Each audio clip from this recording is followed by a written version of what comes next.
మొదట మనం నులిపురుగులంటే ఏంటి, అవి ఏ విధంగా పిల్లల పేగుల్లోకి ప్రవేశిస్తాయో తెలుసుకుందాం.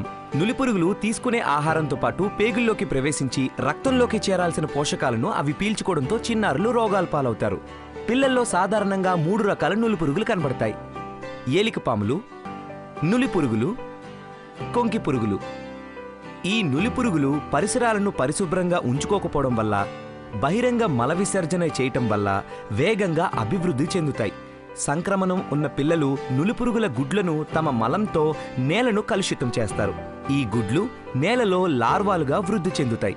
మిగతా పిల్లలు ఈ గుడ్లను ఆహారం ద్వారా, లేదంటే మురికి చేతుల ద్వారా, లేదా లార్వా చర్మం లోపలికి చొచ్చుకుపోవడం ద్వారా నులిపురుగుల సంక్రమణకు గురవుతారు. నులిపురుగులు సంక్రమించిన పిల్లల్లో గుడ్లు, లార్వాలు